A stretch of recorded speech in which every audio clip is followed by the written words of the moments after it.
jamais été autant embarrassé. Amen. Alléluia. En réalité, on pourrait repartir. Amen. On pourrait repartir. Le Seigneur nous a bénis ce matin. Le Seigneur nous a vraiment déjà bénis ce matin. Et disposons nos esprits. Amen. Nous mobilisons nos esprits de nouveau et soyons attentifs. Le Seigneur nous parle. Il nous parle tantôt d'une façon, tantôt d'une autre. Mais le Seigneur veut que nous croissions. Amen. Il veut que nous grandissions. Il veut que nous passons d'un stade à l'autre. Hein? D'enfant à fils, hein? Et de fils à adulte dans la maison du Père. D'accord? Donc, ce matin, nous allons partager sur un thème: croire pour vivre. Amen. Croire pour vivre. Amen. How is God? God is good. How is God? God is good. When is He good? All the time. Ah, c'est fort. Amen. Alors, le texte de base ce matin sur lequel nous allons partager, c'est Jean au chapitre 20 et le verset 31. Amen.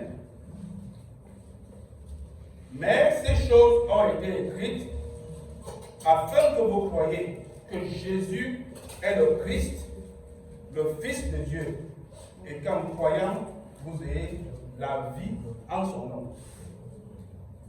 Amen. Ces choses ont été écrites, pourquoi? Hein? Pour que vous croyiez, n'est-ce pas? Et qu'en croyant, hein, vous ayez la vie. Hein? Amen. Amen. Donc, une fois de plus, comme à mon habitude, avant d'aller dans le message, vous savez, il y a ce dicton qui est populaire en Occident. On dit que si tu veux cacher quelque chose à l'Africain, il faut mettre ça dans le livre. Amen. Il faut mettre dans le livre, pourquoi? Parce que le livre, on ne lit pas. Hein? On ne lit pas. Donc l'Africain en général est caractérisé et connu pour la paresse de la lecture. Donc je ne veux pas dire que nous sommes paresseux. Mais je préfère de temps en temps que nous soyons au même niveau d'information en rapport avec le livre dans lequel je voudrais qu'on partage. D'accord? Alors, comme j'ai l'habitude de dire, il y a un seul évangile. D'accord? Il y a un seul évangile. Une seule bonne nouvelle. Christ. Qui raconte quoi? Qu'est-ce que l'évangile fait? Qu'est-ce que l'évangile fait? L'évangile raconte la vie de Jésus. D'accord? Sa vie, son ministère, sa mort et sa résurrection. Amen. Ça, c'est la bonne nouvelle. Ça, c'est l'évangile. Maintenant, il y a un évangile, mais il y a 4 auteurs, n'est-ce pas? 4 auteurs qui ont raconté la vie de Jésus. Amen. Le premier auteur, c'est Matthieu, n'est-ce pas? Matthieu a écrit son évangile et il a destiné cet évangile à un auditoire qui était juif. Donc c'est le peuple premier de Dieu. C'est ce que Dieu avait choisi parmi les peuples pour que sa gloire puisse être vue à travers eux, n'est-ce pas? Donc à ce peuple-là, il avait été promis quoi? Un Messie. Un roi viendrait. Il avait été promis. Donc de Malachie à Matthieu, environ 400 ans vont passer. Dieu ne parlera pas jusqu'à ce que Jésus arrive. Et ensuite, donc, Matthieu écrive aux Juifs, raconte donc cette vie de Jésus au Christ pour leur dire qu'en fait, le Messie là, comme vous a dit là, c'est lui qui est venu. Amen. Et c'est pour ça que cet évangile commence par quoi? Par la généalogie. Hein, qui part jusqu'à Abraham et David. Hein, pour connecter ce peuple-là à Jésus, pour qu'il soit certain que le Jésus en question est véritablement le roi qu'ils attendaient, le Messie qui était promis. Amen. Donc, après que Matthieu a écrit, Marc a aussi écrit.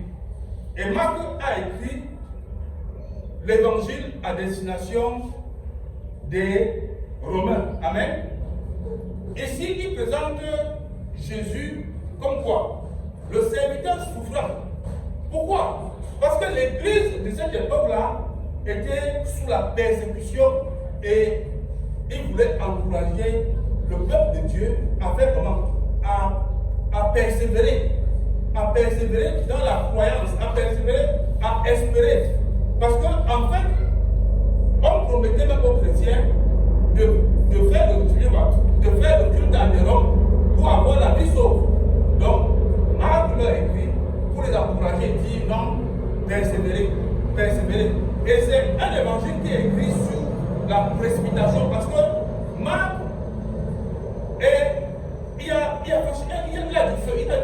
il est sous pression. Et c'est pour ça que vous avez parlé de cet évangile, le mot aussitôt qui revient plusieurs fois pour établir une forme d'urgence dans laquelle Marc était quand il écrivait son évangile. Amen. Ensuite, donc, nous avons Luc qui écrit à un homme, n'est-ce pas? Et à un homme qui est un homme grec. Luc lui-même était un grec, il écrit à un grec Théophile, n'est-ce pas? Et il écrit un récit historique sur la vie et le ministère de Jésus, car les Grecs étaient reconnus dans leur époque pour être quoi? Les maîtres de l'historologie et de l'histographie et de l'histoire ancienne. C'était les maîtres. Les patrons, c'était les Grecs. Donc, c'est pourquoi on peut voir, quand on consulte, quand on lit l'évangile de Luc, on voit franchement qu'il a écrit un évangile qui a été, on peut qualifier comme étant l'évangile le plus beau. C'est-à-dire qu'il raconte le récit de l'existence et de l'éternité. Amen. Donc, Luc va insister sur le côté humain et sur l'humanité de Christ. Et c'est pour ça qu'il remonte là jusqu'à Adam pour connecter, pour rattacher Christ à l'humanité entière. Amen.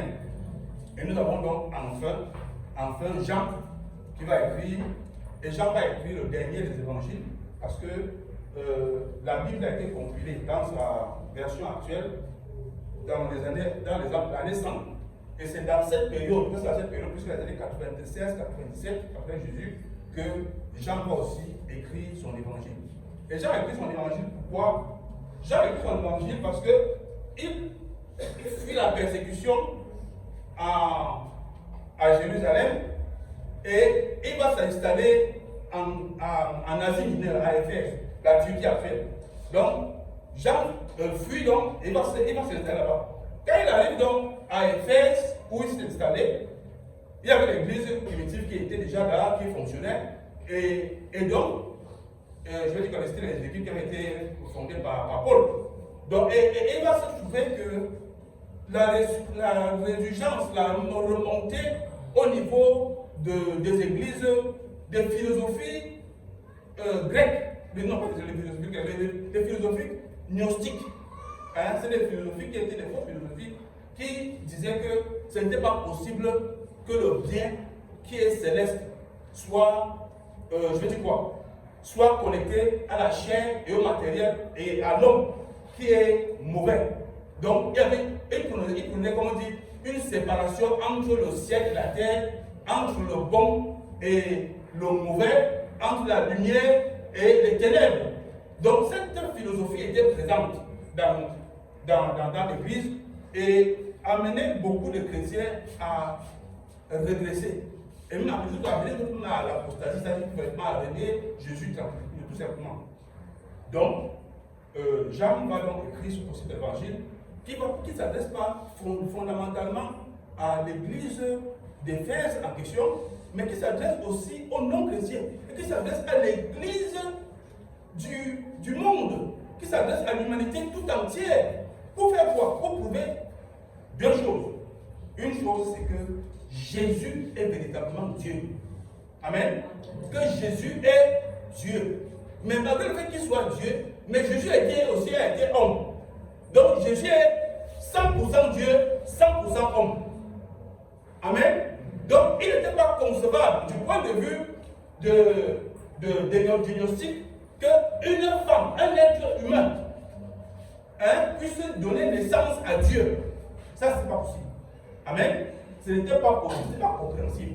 Il niait vraiment totalement l'humanité de Jésus et sa divinité, par conséquence. Il niait ça de façon fondamentale. Pour eux, ce n'était pas possible. Rien à faire. Donc, Jean va donc écrire son évangile, qui est le 43e livre de la Bible et le 4e du Nouveau Testament.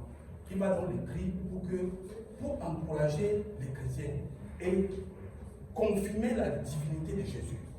Amen. C'est pour ça qu'il commence son évangile par cette expression qu'on peut lire. Jean 1:1. Au commencement était la parole.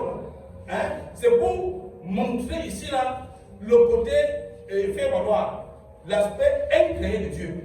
Amen. Dieu existe par lui-même. Amen. Dieu existe par lui-même. Donc Jean veut mettre en avant pour que son auditoire, que nous sommes aujourd'hui, nous tous là, que nous sachions que véritablement que Jésus est le Seigneur. Amen. Jésus est le Seigneur. Et Jean va donc structurer son évangile autour de 7 signes ou de 7 miracles accomplis par Jésus. Pour faire comment? Pour démontrer la divinité, pour démontrer la souveraineté de Jésus, n'est-ce pas? Donc Jean qui était, on le sait tous, il était le frère de Jacques, fils de Zébédée. C'est ça? Fils de Zébédée et de Salomé. Jean était avec Jacques, son frère, et Pierre, ce qu'on appelait les 3 intimes de Jésus. C'était les 3 personnes qui étaient véritablement proches de Jésus et qui ont accompagné Jésus dans les moments clés de son ministère. Amen. Dans les moments clés de son ministère, que ce soit la transfiguration, que ce soit au monde aux Oliviers, que ce soit. Donc, ils étaient là. Résurrection de la fille de Jairus, Pierre, Jacques et Jean étaient ceux qui étaient présents. Même à la croix, Jean était présent. Et Jean serait même le cousin de Jésus. Amen. Il serait le cousin de Jésus. Parce que si nous lisons, disons un peu Matthieu 27, 56,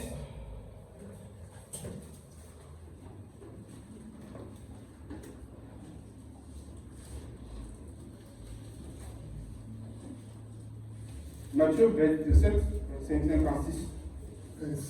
27, 56.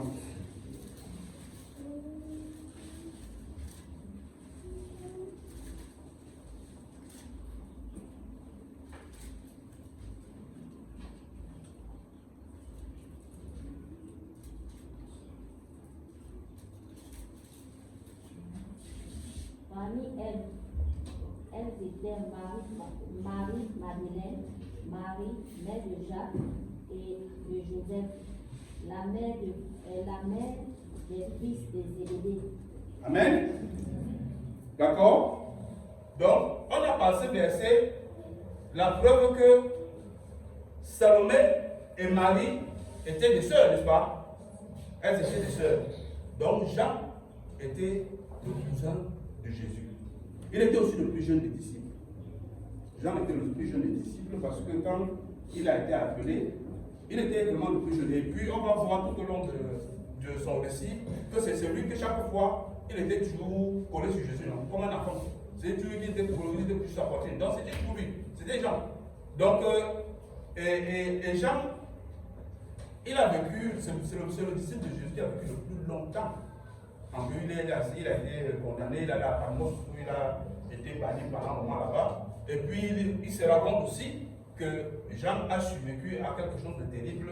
On l'avait trempé dans l'huile bouillante. Il a survécu sans grâce.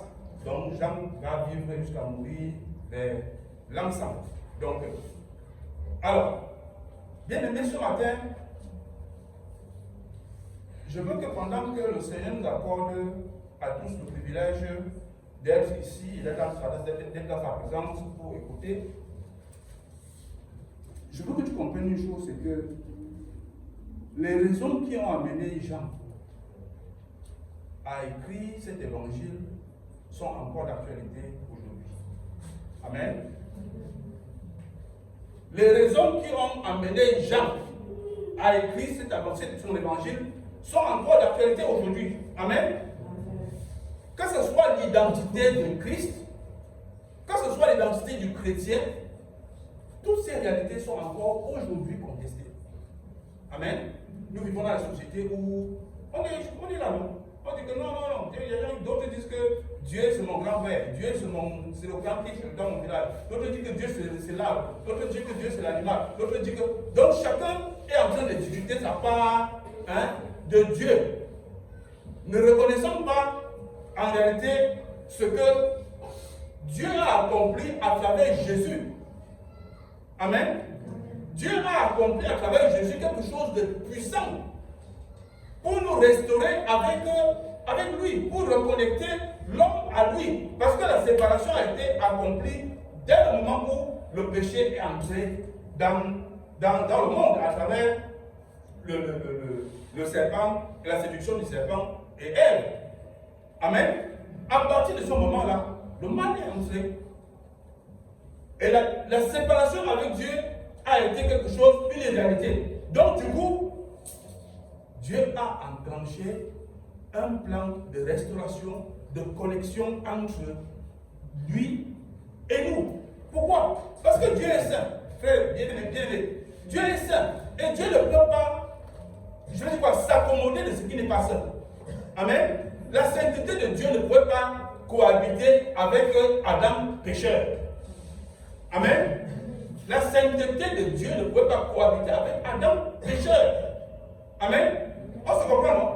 Adam étant pécheur, c'était mort. Amen. Il fallait que quelque chose se produise, quelque chose vienne pour nous donner la capacité de pouvoir nous approcher de Dieu. Amen. Et Dieu a essayé dans l'Ancien Testament à travers le tabernacle. Mais le saumon de cet accomplissement qui a été annoncé dans Genèse 3,15 va s'accomplir avec la venue de Jésus et sa vie et sa mort. Sa mort et sa résurrection. Amen. Donc, à travers la vie, la mort et la naissance, même la conception de Jésus, amen, il n'était pas possible que Jésus soit conçu d'un homme. Parce que l'homme étant porteur génétiquement du péché, ce n'était pas possible. Donc, il fallait que le Saint-Esprit pur puisse véritablement être le concepteur de Jésus. Amen. Pour que la souillure qui est transmise de façon héréditaire depuis Adam ne soit pas son partage. Amen. Pour qu'il soit légitime en tant que Dieu saint de pouvoir entrer, affronter le diable sur son terrain, le vaincre, mourir et aller descendre aux enfers, prendre la clé à Satan et ressortir victorieux. Pour que quoi? Pour que, in fine, que personne ne soit plus sous la coupe du péché, non? Que rien, aucune chose, aucune forme de transgression possible ne soit quelque chose qui soumette l'homme au point où nous ne puissions pas nous en dépasser. Amen. Et pour que le Saint-Esprit puisse aussi venir ensuite habiter en nous, pour que nous ayons la capacité de restreindre les œuvres de la chair en nous. Pour que quoi? Pour que les fruits de l'esprit puissent être produits. Amen. Nous ne pouvons pas manifester l'amour et tous ces autres fruits qui en découlent, dont nous avons fait le récit ce matin, si effectivement nous n'avons pas en nous le Saint-Esprit actif, n'est-ce pas, pour neutraliser les œuvres de la chair, neutraliser le vieil homme et permettre à notre esprit, à notre esprit de produire donc ces fruits en question. Amen. Amen. Maman Pauline, ne nous laisse pas. Hein? Aujourd'hui là, celui qui essaie de faire l'intercession, il va entendre son nom au micro. Amen.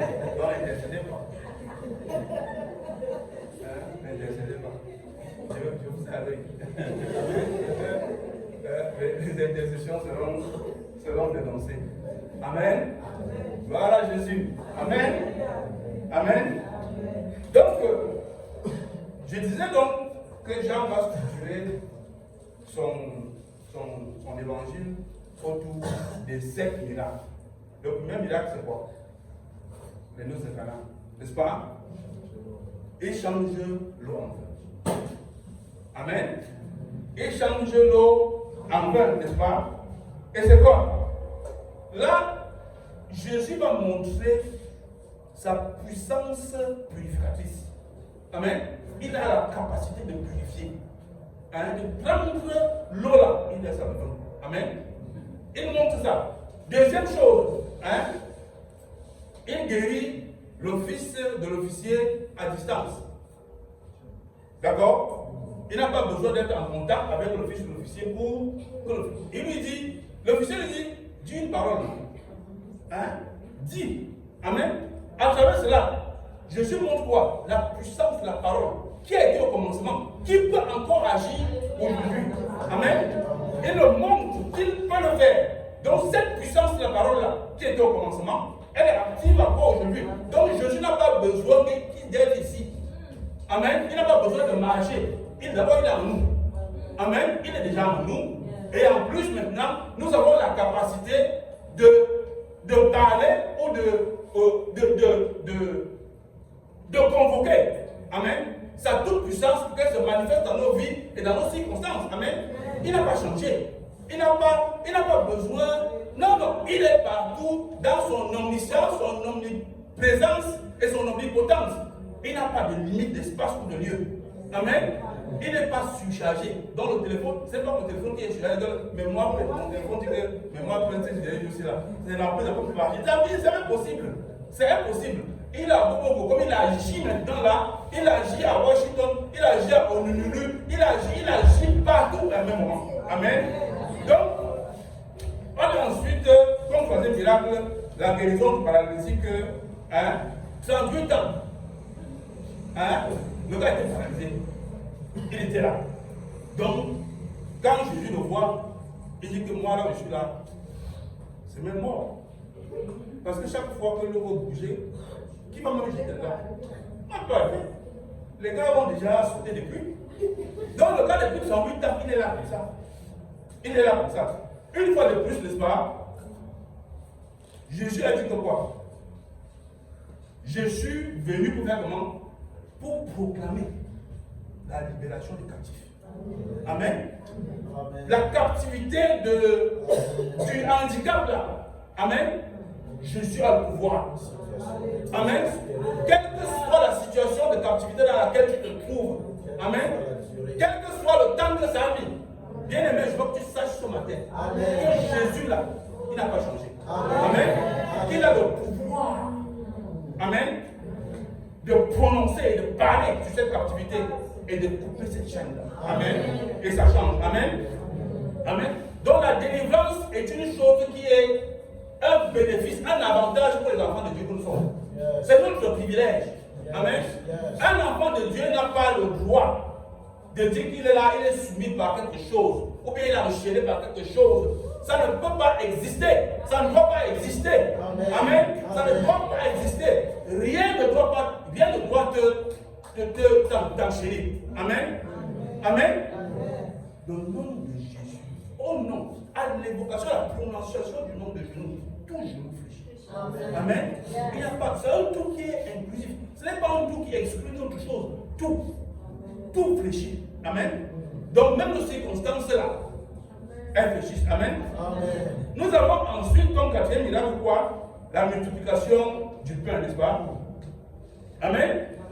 Jésus multiplie le pain. Amen. Amen. Mais Jésus vient ici là, au-delà du repas physique, n'est-ce pas? Jésus veut nous montrer quoi? Il est le véritable pain de vie. Amen. Il a la capacité de satisfaire nos besoins spirituels. Amen. Donc, nous nourrir spirituellement. Amen. Et nous rassasier spirituellement. C'est lui seul qui peut le faire. Amen. C'est lui seul qui peut le faire. Il a cette capacité-là. C'est en Jésus. Amen. Nous avons comme autre la marche sur l'eau, non? Jésus a marché sur l'eau, non? Il a prouvé quoi? Qu'il a l'autorité sur les lois physiques. Amen. Jésus a créé les lois, mais il n'est pas soumis aux lois. Il n'a pas soumis aux lois, frère. Il n'a pas soumis. Et il vient de dire que quoi? Dans la tempête, n'aie pas peur. Je suis avec toi. Amen. N'est-ce pas que les disciples de la tempête disaient, est-ce qu'on va s'en sortir? Et Jésus faisait comment? Il dormait. Amen. Il dormait. Tranquille. Amen. Il dormait. Et quand il se lève, il dit, tu vas calme-toi. Hein? Il lui dit, calme-toi, petit. Là, calme. C'est calme. Amen. Bien-aimé, nous servons un Dieu. Alléluia. Bien-aimé. Alléluia. Nous devons être fiers. Nous devons être reconnaissants de ce que nous sommes. Bien-aimé, un chrétien, les chrétiens que nous sommes, nous n'avons pas le droit de marcher tête basse. Dans le monde là, nous n'avons pas le pouvoir de marcher tête basse. Si nous connaissons et si nous savons qui nous sommes, bien-aimés, nous ne pouvons pas marcher tête basse. Nous n'avons pas le droit de marcher tête basse. Pourquoi? Pourquoi? Amen. Alors, septième, et dernier, non, avant la septième, il y a la sixième, n'est-ce pas? La guérison de l'aveugle des gens. Voilà. Guérison de l'aveugle des Jésus nous enseigne que quoi? Je suis la lumière du monde. Amen. Il nous rend la vue, notre vue spirituelle. Amen. Il nous restaure dans notre vue spirituelle. Il nous reconnecte, il nous a la capacité d'entendre, de reconnaître la voix de Dieu, de pouvoir être touché et impacté par l'Esprit de Dieu, de nous connecter à l'Esprit de Dieu. Amen. Il nous donne cette capacité, n'est-ce pas? Il nous donne cette espérance et nous savons pourquoi cette vue et cette, cette restauration est le fruit d'une foi, de la foi que nous avons. Quand nous avons foi en Jésus, il nous restaure dans notre vie spirituelle, n'est-ce pas? Nous avons enfin la résurrection de Lazare. Amen. Lazare était mort, ça faisait 4 jours. Donc on avait envoyé une nouvelle que, présent, ton ami est malade. Bon, Jésus, il a continué son activité. Et puis venu le moment, il a dit à ses disciples, ceux qui étaient avec lui, allons réveiller notre ami qui dort. Mais je suis sûr que ces disciples-là, vous savez que c'est sûr que le gars-là est dans le coma, ou bien il est couché. Bon, mais. Oui, mais il ne savait pas que dormir là, c'était dormir. Amen. Le dormir était dormir. Donc quand ils arrivent, voilà Marthe et Marie, puis si seulement j'avais été là, vraiment, on t'a envoyé une nouvelle. Toi-même tu n'es pas venu, maintenant tu viens carguer le gars déjà, il est pris. Il est pris.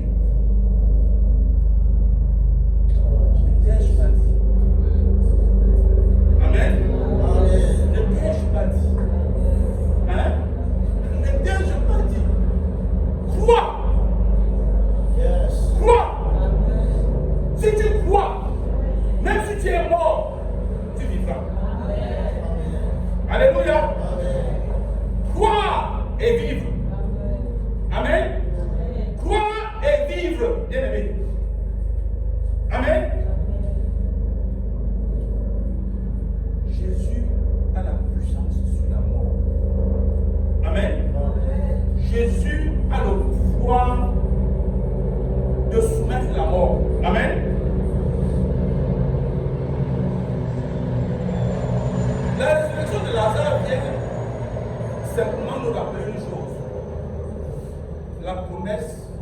que Dieu nous a donné à travers Christ. Amen. Si nous croyons, nous aurons la vie éternelle. Amen. Nous aurons la vie éternelle. La vie éternelle sera notre récompense. Amen. Amen. Amen. Amen. Amen. Wow. Bien aimé. Je parle de l'éternité. Amen. Je m'attendais à ce qu'on se lève en danse tous. Je parle de l'éternité, frère. Amen. Nous allons nous retrouver là où il n'y a pas le commencement, là où il n'y a pas la fin. Amen. Alléluia. God is good. Alléluia. Amen. Donc,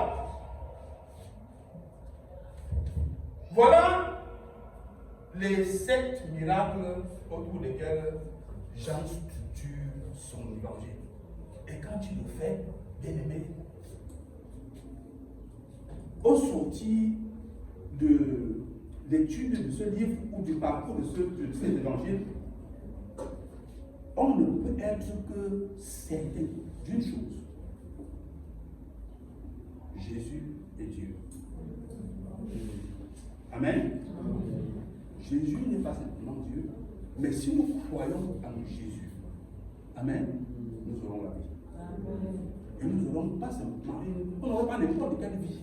On n'aura pas l'existence. Hein? On va exister. On aura la vie. On aura la vie éternelle. Amen. Donc, ce matin, est-ce que quelqu'un ici croit que Jésus est vivant? Est-ce que qui croit que Jésus est encore vivant? Alléluia. Alléluia. Si bien aimé, Jésus est vivant, alors, en réalité, les choses dans nos vies doivent changer. Amen. Les choses dans nos vies doivent changer. Amen. On doit regarder nos vies et voir la vie de Jésus en action. Amen. On doit regarder nos vies et regarder. Quand on regarde, on doit voir la vie de Jésus en action, en œuvre. Amen. On doit voir comment les fruits, comment ce matin-là sont manifestés dans nos vies. Amen. Le fait de le voir. Quand on produit des fruits là, ce n'est pas pour nous-mêmes. Voyez, quand nous produit pour nous la paix. Hein? La paix là, c'est pour nous. Hein? La paix là, c'est pour nous. Pour nous, quand tu bénéficies de la paix, de la tranquillité. Amen. Le reste là, quand chacun t'aborde, tu manifestes la douleur, la douceur. Hein, bien aimé. Est-ce que vous voyez le plaisir qu'il y a? Tu as un peu d'être contemporain, de partager l'existence, l'environnement de quelqu'un qui est doux, hein, qui ne parle pas d'une parole qui parle plus haut que l'autre. Vous imaginez ça? Les moments là où il y a... Parce que, vous savez, nous sommes des êtres humains. Et nous sommes, comme on dit, dans un processus. Mais parfois, la douceur là est là. Moïse était l'homme le plus doux. Moïse était l'homme le plus doux. Sa sœur a dit que c'est seulement pas toi. Il a prié pour elle. Amen. Donc, quand l'atmosphère, quand c'est doux, c'est beau. Amen. Quand c'est doux, c'est beau. Amen. Quand il y a la bonté, c'est beau. Quand il y a la joie, c'est beau. Amen. Amen. Amen. Alléluia. Amen. Alors, lisons Romains 10, 17.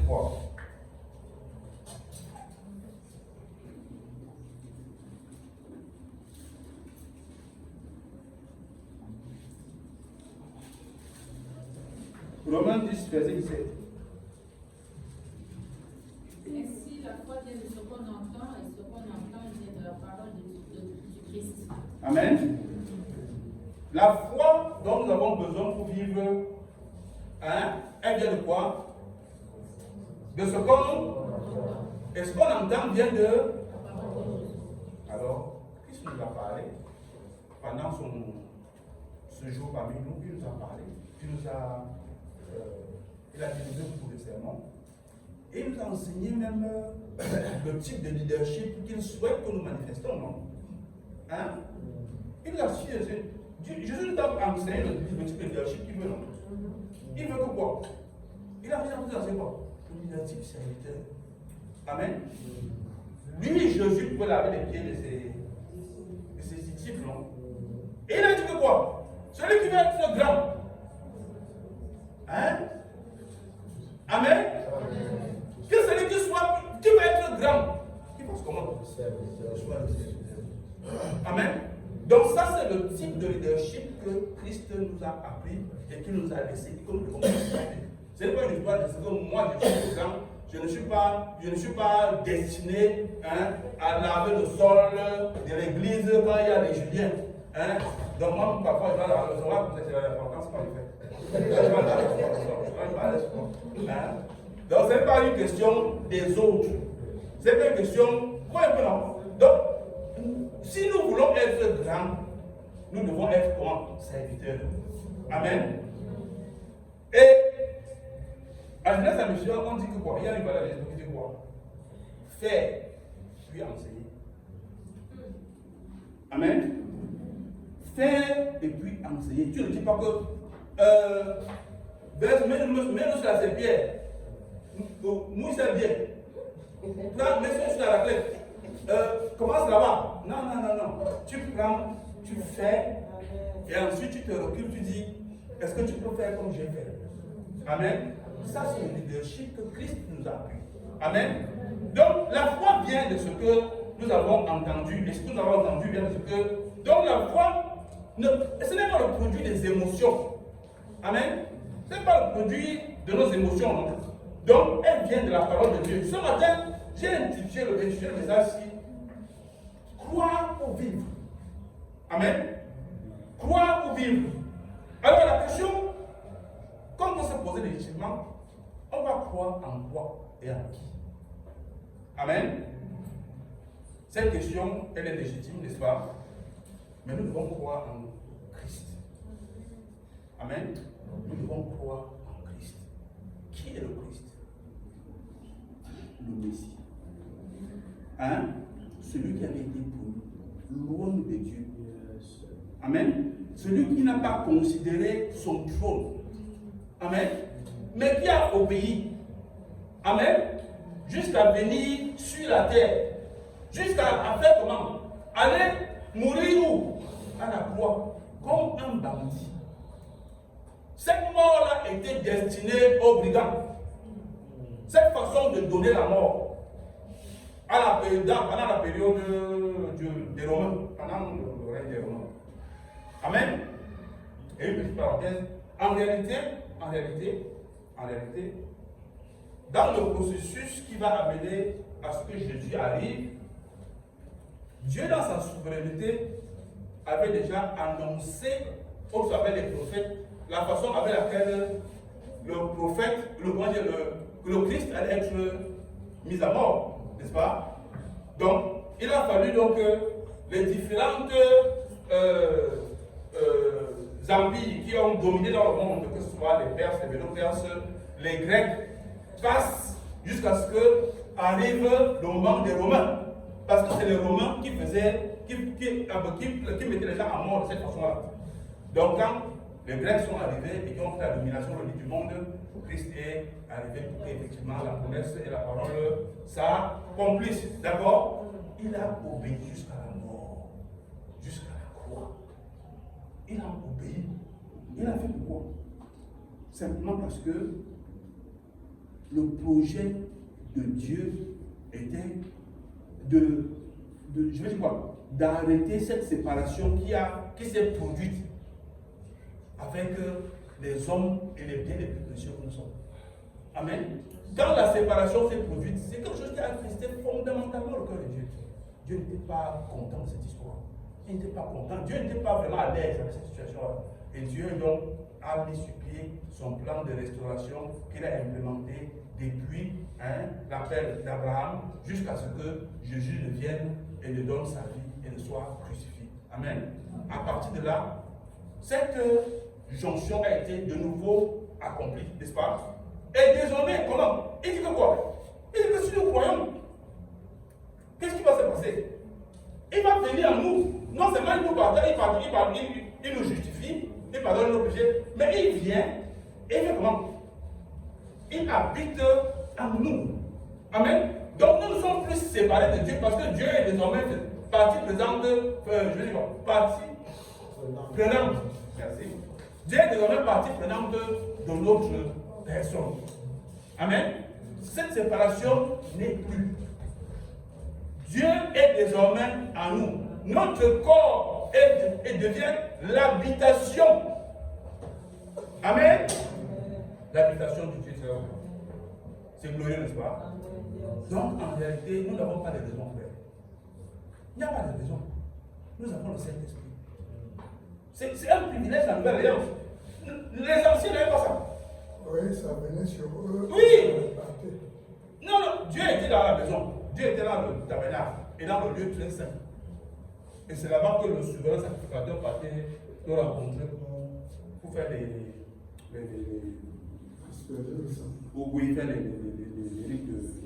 de purification. Amen. Donc, à l'époque, à cette époque-là, c'était un péché, un sacrifice, non? Un péché, un sacrifice. C'est pas que tu pêches là, non, non. Quand tu pêches, le jour là, quand ça arrive, quand tu vois comment tu pars là-bas au tabernacle, au marché au tabernacle, on connaît ton problème. Tu vois, non? Quand tu dis pour aller à l'endroit là, on connaît. Parce qu'en dépendant de ce que tu arrives dans le que tu dis derrière toi, tu vois le pigeon. Tu as mais tu as le taureau. Tu tires le taureau pour partir avec. Donc c'est que tu as ton problème. Amen. On sait que ton problème là est lourd. C'est un problème costaud. Et c'était comme ça. Tu fais 10 fois, tu vas faire 10 fois. Amen. Alléluia. Alléluia. Bien-aimé, Dieu est bon. Amen. Dieu est bon, frère. Dieu est bon, frère. Dieu est bon. Et vous vous imaginez, parfois je ferme les yeux et je me dis, j'imagine dès que c'est dans le sport, je suppose, là au stade, comme ça, que le tabernacle est bon, imaginez seulement les odeurs qui peuvent dégager la voix. Imaginez un peu les odeurs. C'est-à-dire que le sang, chaque jour, la purification. Oui, c'est un abattoir assez ouvert. Et même c'est la souffrance du sacrificateur. Amen. Vous avez pensé un peu au souverain sacrificateur. Les gars avaient des problèmes, non? Puis quand ils venaient, quand on faisait le sacrifice là, il y a une partie qu'il devait manger, non? Il devait manger par force. C'est dit que quand tu as fait telle chose, quand tu tues, tu enlèves la graisse qui est ici, tu fais ceci. Comme vous disiez dans Lévitique, non? Oui, non? On dit que tu enlèves la graisse. On dit que ça c'est pour lui, il va manger. Sinon, le sacrifice n'est pas agréé. Et il devait manger. Donc, imaginez les gabarits des gars. C'était des gars terribles. Donc, des carnivores très compliqués. Non, c'est des gens qui vraiment. Parfois, tu fermes les yeux, on se regarde des choses ici. Dieu est bon. Dieu est bon, bien-aimé. Dieu est bon. Mais, la bonté de Dieu, amen, son amour pour ses biens les plus précieux que nous sommes. Alléluia, amen. Par la transgression de un. Alléluia. Par la transgression de un, la mort est entrée. Amen. Par la mort de un. Alléluia. Par l'obéissance de un. Amen. Alléluia. La vie est venue. Amen. La vie est venue. Par l'obéissance de Jésus. Amen. L'unique, le seul, l'éternel sacrifice. Amen. Plus besoin de tenir les bœufs et les machins. Ça suffit. Il a accompli. Amen. Alléluia. Amen. À la croix, il pouvait dire, c'est accompli. Tout est accompli. Amen. Désormais, plus de taureau. Plus besoin. Alléluia. Alléluia. Amen. God is good. Bien-aimé, plus besoin de cela. Même le sacrifice. Alléluia. Il est sauvé. Ah oui. Et parce que le plus grave de la différence, c'est que le sacrificateur, ça va avoir les clochettes en bas. Et quand il est entré dans le lieu très saint, on a attaché la corde à son pied. Parce que si une seule faute, parce que l'homme devait se sanctifier avant d'entrer. Lui sacrifiait pour Lui-même, avant d'entrer. Si une seule avait été oubliée, devant Dieu était frappé et mort sur le champ. On tirait seulement la corde pour tirer le corps. Oui, oui. Non, c'est comme nous les gens. Mais c'est sérieux. Non, les gens n'ont pas pensé, fait penser tout ça. C'est sérieux. Seulement saute. C'est sérieux. Quand nous regardons cela, bien aimé, nous considérons notre privilège. Notre privilège, frère. Notre privilège. Le privilège de la nouvelle alliance n'est pas. Oh, c'est une grâce qui n'a pas de prix. C'est une faveur qui n'a pas de prix, bien aimé. Alléluia. Donc, Christ est le roi. Et dans l'Ancien Testament, lisons Ésaïe 61, du verset 1 à 2.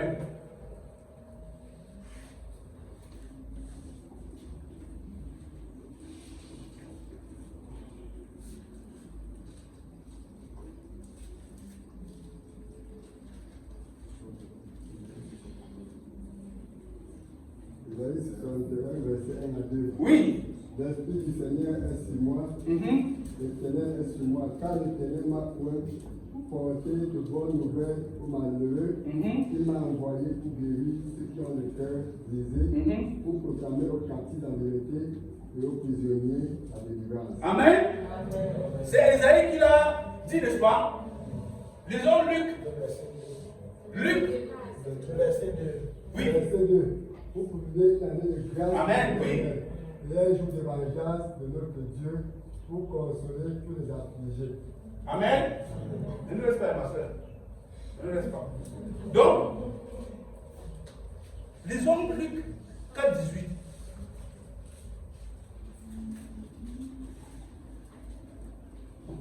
Luc chapitre 4, verset 18. L'Esprit du Seigneur est sur moi, parce qu'il m'a oint pour annoncer une bonne nouvelle aux pauvres. Amen. Il m'a envoyé pour guérir ceux qui ont le cœur brisé, Alléluia. pour proclamer aux captifs la délivrance et aux aveugles le recouvrement de la vue, pour renvoyer libre les opprimés, pour publier une année de grâce du Seigneur. Amen. Ésaïe l'a dit. Il a prophétisé 700 ans après. 7 siècles. Jésus, mot pour mot, dit les mêmes choses. Amen. Mot pour mot, Jésus dit 700 ans après la même chose, les mêmes versets. Amen. Jésus est venu pour accomplir ce que la prophétie avait annoncé. Amen. Donc, bien aimé, Jésus est le Messie. Ce n'est pas simplement un personnage historique. Quand on dit que non, vraiment, il y avait. Non.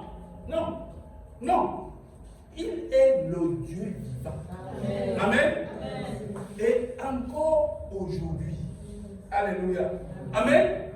Plus de 2000 ans après qu'il ait accompli cela. Amen. Encore aujourd'hui, qu'est-ce qu'il fait?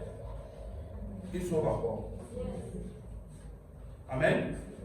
Il sauve, il guérit, il délivre, il baptise du Saint-Esprit. Tout cela encore est vrai. Ici, maintenant, aujourd'hui. Amen. Amen. Donc si tu es malade, Jésus te guérit. Amen. Si tu es lié, Jésus te délivre. Amen. Amen. Il a la capacité, si tu crois en lui, qu'il est Seigneur et Sauveur, tu es justifié encore aujourd'hui. Amen. God is good. Alléluia. Donc, est-ce qu'il y a, je le dis comme ça, quelqu'un ici ce matin en qui Christ a accompli ces choses? Of course. Hein? Alléluia. Hein? Quelqu'un n'a pas été guéri? Hein? Ah, qui n'est pas sauvé? Alléluia. Alléluia. Amen. Il le fait encore aujourd'hui. Amen. Et il n'a pas changé. Il n'a pas changé. Amen. Donc, et Hébreu nous le rappelle de façon juste. Hébreu 13 lui dit quoi? Christ est le même. Hein?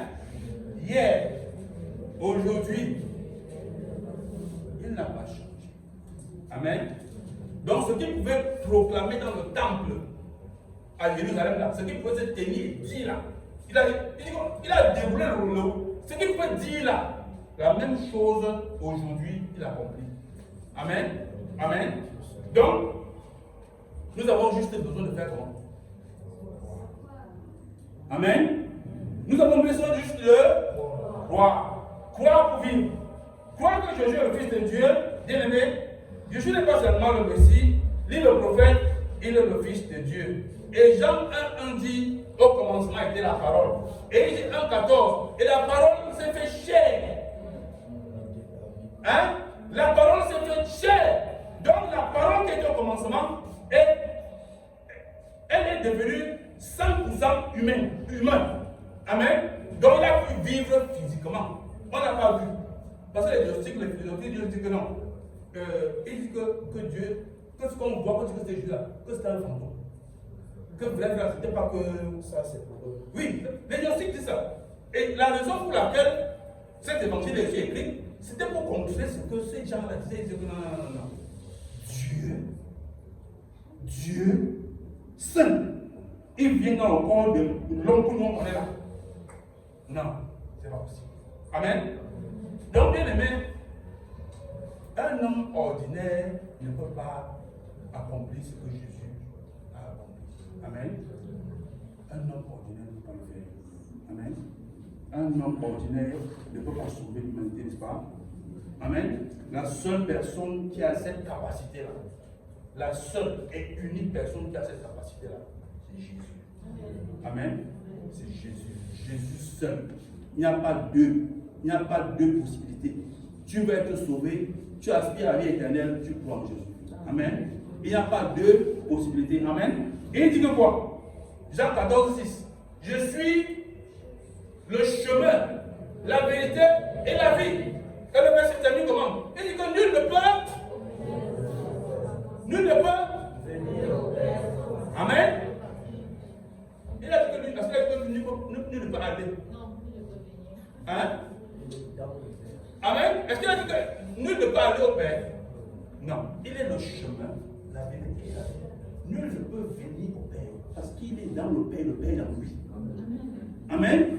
Il est dans le Père et le Père est en lui. Amen. Nul ne peut venir au Père que en passant par lui. Crois en Jésus. Crois qu'il est sauveur et Seigneur. Amen. C'est l'unique condition. Unique. Si tu veux vivre et si tu veux la vie éternelle. Amen. Alléluia. Donc, bien aimé, dis à ton voisin que Jésus est le Fils de Dieu. Amen. Dis-lui que Jésus est le Fils de Dieu. Hey, ça c'est la vérité. Amen. Il n'est pas seulement le Fils de Dieu, il est Dieu. Il est Dieu. 100% Dieu, 100% homme. Amen. C'est ce que Jésus est. Amen. C'est ce qu'il est. Alléluia. Amen. Alors, s'il est le Fils de Dieu et s'il est Dieu, qu'est-ce qui lui est impossible? Qu'est-ce qui lui... Donc, ton problème que tu pleures là. Alléluia. Amen. Vous savez, les attributs de Dieu sont... C'est pas possible. C'est frère, non? Oh, Dieu est incréé. Hein? Il est incréé. Donc là où il est là, il existe par lui. Il est omniscient. il est omnipotent. Il est omniprésent. Alléluia. Est-ce qu'à un être pareil, quelque chose est impossible? Qu'est-ce qui peut être impossible à un tel Dieu? Qu'est-ce qui peut être impossible? Rien. Rien ne lui est impossible. Amen. Rien ne lui est impossible. Amen. Je reconnais que tu peux tout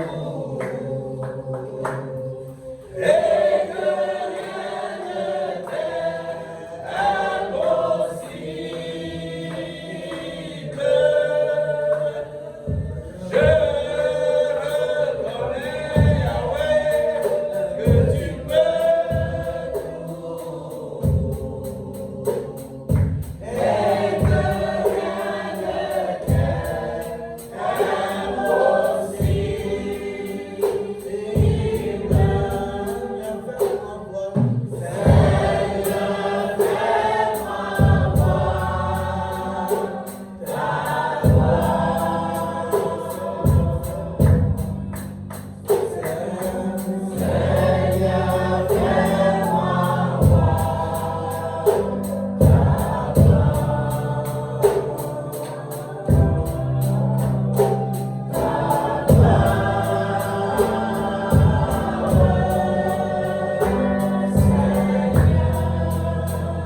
Alléluia, Amen, Amen, Amen.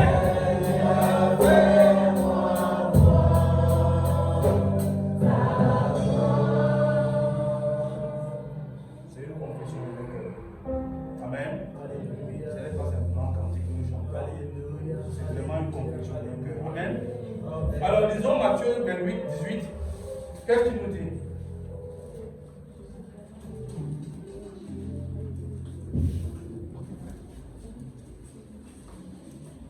Matthieu chapitre 28, le verset 18. Jésus s'étant approché leur parla ainsi. Tout pouvoir m'est été donné dans le ciel et sur la terre. Amen. Amen. Tout pouvoir m'a été donné où? Dans le ciel et sur la terre. Amen. Christ manifeste ce pouvoir-là dans chacune de nos vies. Bien-aimés. Amen. Le pouvoir de faire comment? Il a le pouvoir sur les démons. Amen. Bien-aimé, si tu es en Christ et si tu marches vraiment devant le Seigneur, moi je peux te dire une chose. Les petites choses qu'on entend dehors, les gens qui vivent dans les énopies là, qui disent, parce que vous avez les marabouts là, ils ont un endroit où ils vivent pas. Un marabout ne vit jamais dans une maison normale. Ils sont dans les bidonvilles bizarres. Amen. Et il te dit que il peut porter atteinte à ta destinée.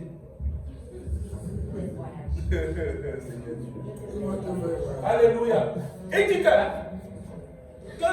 peut porter atteinte à ta destinée. Que Dieu a prévu, hein, que toi, tu vas le servir à Washington. Lui il dit que il va faire, tu ne vas même pas, tu ne bouges pas. Et tu crois.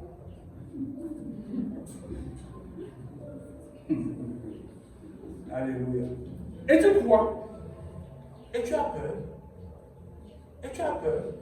Tu commences à chercher l'autre qui est plus fort que lui. Pour contrer. Pour qu'on te lave. Et quand le diable qu'on est humilié. Ah frère. Il va te dire que pas au carrefour, il y a 4 routes. Tu te laves là-bas sans caleçon.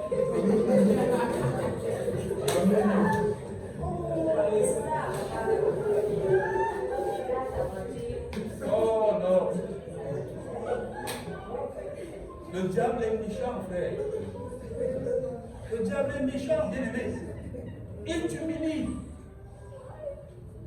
Il va te dire pas au carrefour. Il dit que la route qui a beaucoup de routes, c'est là-bas. Et quand tu te laves, tu laisses les mamies là. Oui. Parce que toi, tu vas bien porter. Alléluia. God is good. En réalité, frère, Christ nous a affranchis. Amen. Et c'est pour la liberté que Christ nous a libérés. Amen. Ce n'est pas pour que nous soyons soumis à des jours bizarres. Amen. Ce n'est pas pour que nous soyons encore soumis à des jours bizarres. Que quelqu'un te fasse faire des choses pas normales. Il a le pouvoir sur les démons. Il n'y a aucune forme de maladie. Il n'y a pas le nom d'une maladie qui existe. Amen. Qui ne peut pas être soumis par le nom de Jésus. Il n'y a aucune maladie. Aucune. Même ce que les scientifiques n'ont pas encore donné le nom là. Par exemple, tu entends par syndrome de tel. C'est celui qui a trouvé dans son nom. Syndrome de ceci. On dit qu'il y a une personne sur 1 million qui a ça. Après, tu entends que même ça, bien aimé, même ça, le nom de Jésus. Jésus ne fait pas. Jésus ne fait pas. Il guérit. Amen. Jésus ne va pas te mettre sur un protocole. Que prends un comprimé le matin, prends un le soir. Prends une injection le matin, prends une générale. Non! Jésus guérit. Amen. La guérison de Jésus est instantanée. Amen. Ça ne passe pas par les raccourcis. Tu es un boiteur, tu es bois. Celui qui a fabriqué sa chose. Amen. Il a ce pouvoir. Je dis qu'il n'y a aucune maladie. Aucune. Aucune. Même la stérilité. Bien aimé, tu n'as pas d'utérus. Si Jésus veut que tu portes les enfants, que tu aies une progéniture, tu vas porter les enfants et tu vas accoucher. Et on est comme ça existe. Hein? Sans utérus. La science dit qu'il faut que ils sont les noms de ça. Faire quoi? Tu accouches. Tu accouches. La cécité. Tu es né aveugle. Tu vois. Amen. Jésus n'a pas changé. Amen. Amen. Amen. Donc, quelles que soient les chaînes qui nous retiennent, les chaînes, l'immoralité, les chaînes de toutes sortes de chaînes là. Amen. Le Seigneur Jésus, le sang de Jésus, le nom de Jésus a la capacité, amen, de briser toutes ces chaînes là. Amen. Il brise instantanément. Il transforme ce qui était pour toi hier un délice. Amen. Il transforme ça en quelque chose de tellement hideux, laid, ignoble, que quand tu regardes, tu penses encore que tu dis, moi-même j'étais dans le comme ça. Amen. Amen. Donc, il transforme ça. Toi-même là, tu faisais ces choses-là. Non. Quand ça passe à côté de toi, tu dis, ouh. Oh, mais après, la grâce de Dieu. Alléluia. Amen. Amen. Alléluia. Là où le péché a abondé, là où la transgression a abondé. Alléluia. Ça, c'est ma vie, bien-aimé. Ça, c'est moi qui vous parle. Là où le péché, là où les choses impensables ont été, la grâce de Dieu s'est manifestée de façon puissante. Amen. Amen. Amen. Amen. Frère. Non. Oh, Jesus, thank you. Tout est possible à celui. Amen. Amen. Donc, nous devons croire pour vivre. Amen. Amen. Parce que la foi profonde produit la vie. Amen. Hein? Alors, la vie là, c'est pas l'existence. Hein? C'est pas l'existence. C'est pas que tu es de l'air, que tu respires, ok, tu vis. C'est pas ça. Amen. Alors, de quelle vie s'agit-il, n'est-ce pas? La vie en question, c'est une vie spirituelle, d'accord? Éphésiens 2:1 dit quoi?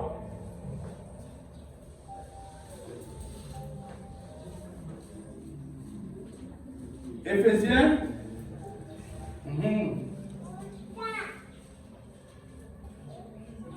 2, verset 1. Oui. Oui.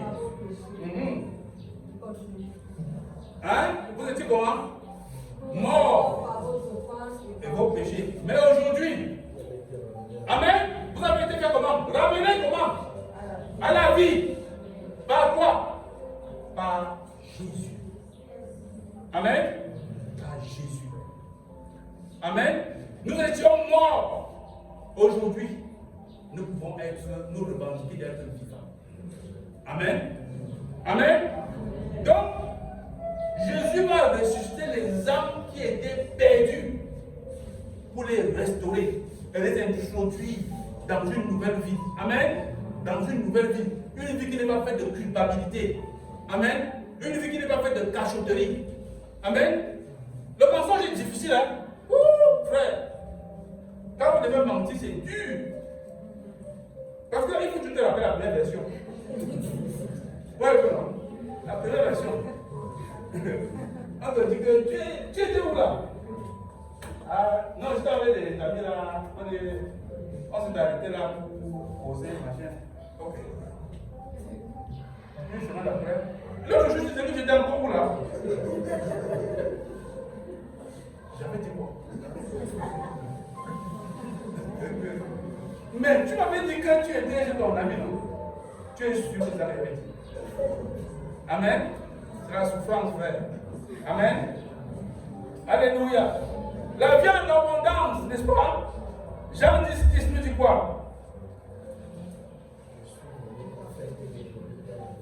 Amen. Alléluia. Je suis venu afin que mes brebis aient, amen, la vie en abondance. Amen. Amen. Et la vie là, c'est quoi? Marie nous a dit ce matin. Amen. La paix, la joie, hein? La bénignité. Amen. Amen. C'est ça la vie, non? La maîtrise de soi, la communion avec Dieu. Amen. Les victoires spirituelles. Amen. Je suis venu afin que vous ayez ça. Amen. Vous ayez ça. Et que vous produisez ça en abondance. Alléluia. Amen. Je suis venu afin de quoi? Que vous ayez quoi? La vie éternelle. Hein? Jean 3,16. Amen. Car afin que mais alléluia. Amen. Glory be to the Lord. Amen. Qu'il ne périsse pas. Quiconque croit. Amen. Ce n'est pas exclusif, frère. Il n'y a pas quelqu'un qui est sorti de l'affaire. Ça dépend de toi. Tu crois, tu as la vie éternelle. Amen. Tu crois, tu as la vie éternelle. On ne dit pas que non. Non, tu es noir. On ne dit pas que non. Tu es trop. Amen. Quiconque croit. Amen. Du juif au grec. Hein? Aux romains. Aux esclaves. Du bêtisier, on va appliquer. Quiconque croit. Même les musulmans. S'ils croient, il a la vie. Amen. Amen. Donc, bien aimé, de la même façon que Lazare, dans Jean 11, était mort depuis 4 jours, n'est-ce pas? Et qu'à travers la foi Amen. Jésus l'a appelé. Alléluia. God is good. Frère, je vous assure, il y a des moments où quand tu réfléchis. En fait, il ne faut pas réfléchir, il ne faut pas comprendre. Il ne faut pas essayer de comprendre. Parce que tu essaies de comprendre, tu vas pas aider. Pourquoi pas? Quelqu'un est mort. Donc, je me suis dit, mais attends. Donc, pendant qu'il était mort, et quand on dit que son corps s'enterre, ses cellules auditives étaient vivantes. Pour entendre quand Jésus dit que lève-toi. Donc, il est mort. Il est en putréfaction. Amen. Jésus dit que Lazare, lève-toi. Les oreilles, oui, entendent. God is good. Amen. Les cellules en décomposition deviennent saines.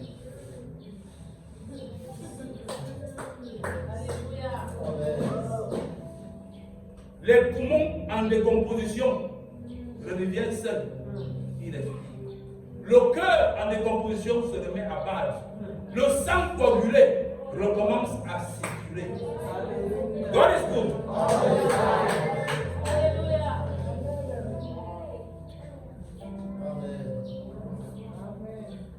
Alléluia. Amen. Jesus.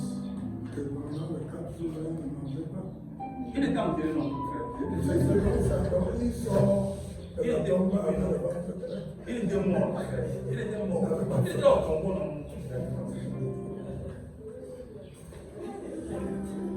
Bien-aimé, ce matin,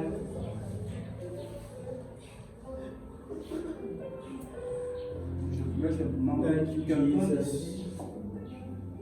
Thank you, Jesus. se souvienne et se fasse une image de cette scène. Amen. Et se dise une chose. Il y a certainement, probablement, peut-être, sûrement, dans ta vie,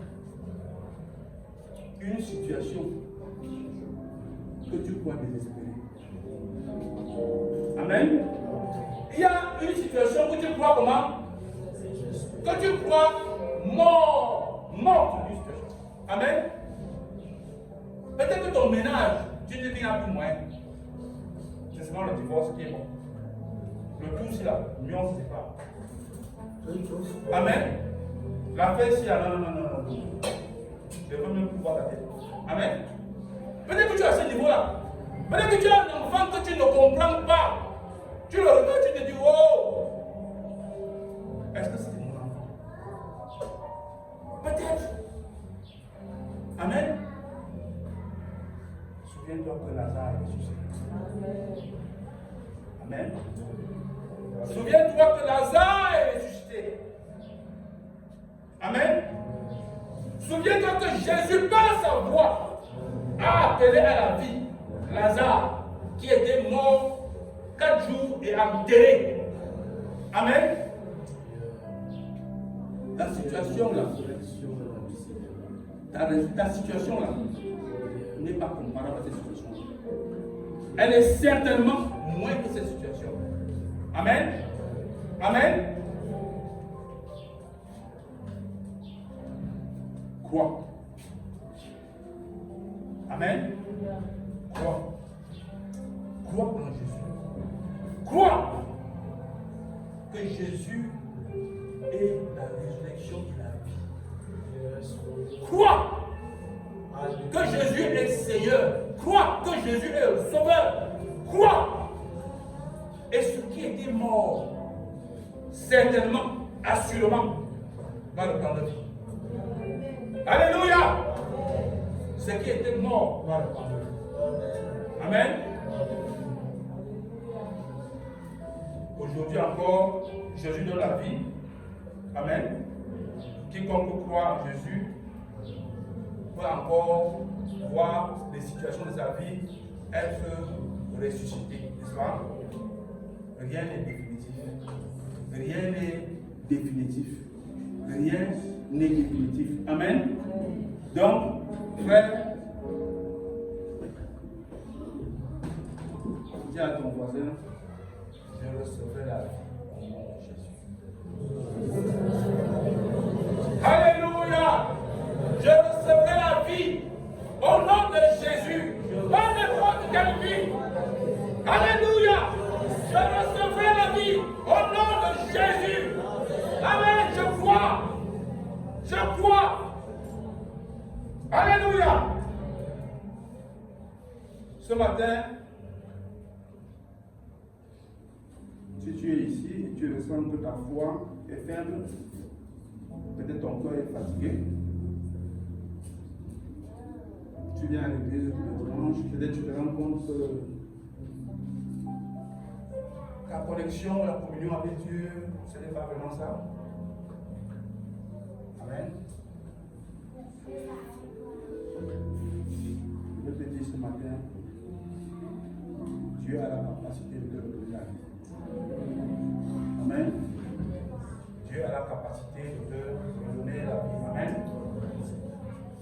Bien aimé, parce que là où il y a Jésus, amen, là où Jésus entre, la mort s'en va. La mort recule. Amen. Là où Jésus entre, bien aimé, les chaînes sont rompues. Amen. Là où Jésus entre, la vie de Dieu est manifestée de façon puissante. Amen. Une vie dans laquelle la vie de Jésus est en action et en activité produit et produira assurément des fruits. Amen. Amen. Alléluia. Alléluia. Oh, j'espère ce matin, bien aimé, oh, que quelqu'un dans son cœur a été bousculé. Amen. Est-ce que nous pouvons nous lever? Alléluia. Alléluia. Alléluia. Jésus. Seigneur Jésus. Jésus. Répétez avec moi, je vous en prie. Seigneur Jésus. Je crois que tu es le Christ. Que tu es le Fils du Dieu vivant. Donne-moi ta vie. Restaure ma foi. Remplis-moi du Saint-Esprit. Oh, et donne-moi des produits, des fruits. Au nom de Jésus. Au nom de Jésus. Amen. Amen. Amen. Amen. Vous êtes bénis. Vous êtes bénis, bien-aimés. Vous êtes bénis. Alléluia. God bless you. God bless you. Amen.